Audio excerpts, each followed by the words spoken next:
Welcome to Beyond Origins, where we discover crazy facts. And today, have I got a story for you. It's one of those tales that's so unbelievable, so epic, you'd swear it was made up. We're talking about one of the greatest zero-to-hero comebacks in all of history, the story of the real-life Lion King. Seriously, just think about it for a minute.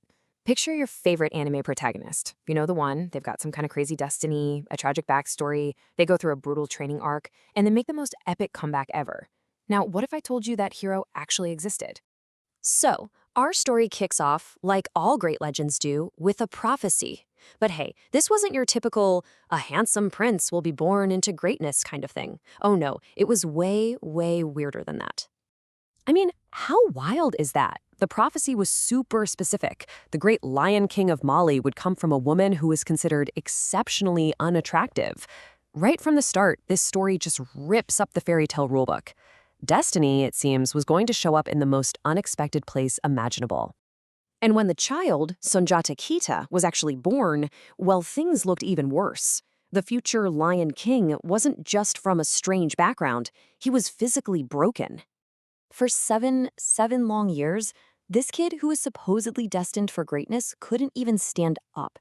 He had to drag himself along the ground. He was a prince, sure, but completely powerless in his own body. Can you even imagine the humiliation? And you can bet his rivals and all the nobles at court showed zero pity. They didn't see a tragedy, they saw an easy target. He was constantly picked on, just relentlessly mocked because he couldn't walk. But this is the moment everything flips. Pushed right to his absolute limit by all the ridicule, Sunjata just decided he'd had enough. He grabs this massive iron rod from a blacksmith, and with this unbelievable surge of pure willpower, he uses it to pull himself up. And get this, the force of his determination was so insane that as he stood up for the very first time, he literally bent the solid iron rod. In that 1 second, the helpless little boy was gone, and a legend was born.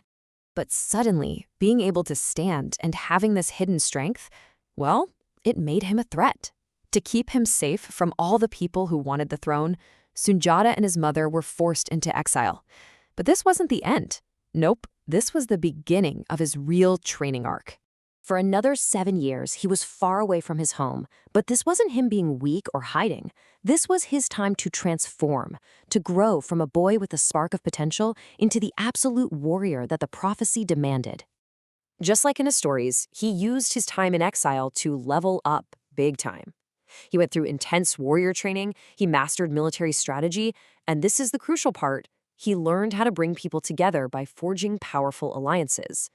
He wasn't just the boy who could stand anymore, he was becoming a true leader. And then the time came, the final act. His skills were sharp, his allies were ready, and Sunjata headed back home to take back his birthright and free his people from this evil sorcerer king who'd taken over. So the stage was set for this absolutely epic showdown. On one side, you've got the feared, oppressive army of the tyrant. And on the other side, you have Sunjata, leading this huge, unified force from a bunch of different kingdoms that he'd brought together, not through fear, but through respect. And of course, he won. Sunjata's brilliant strategy and the loyalty of his allies totally crushed the tyrant's forces. The Sorcerer King was defeated, and the land was finally free. But here's the real kicker. He didn't just stop at getting his old throne back. With that victory, he didn't just become a king. He became an emperor. Sundiata Keita founded the legendary Mali Empire, which became one of the wealthiest and most powerful empires in the history of the world. The boy who couldn't walk became the father of a golden age. Just incredible. So it all leaves us with this one massive question. What really makes a hero? Was Sunjata's incredible rise just destiny playing out, something that was always meant to be? Or was it a story of his own personal, unbreakable determination against absolutely impossible odds? Thanks for watching. If you liked the video, then please subscribe and press the bell icon so you don't miss any updates.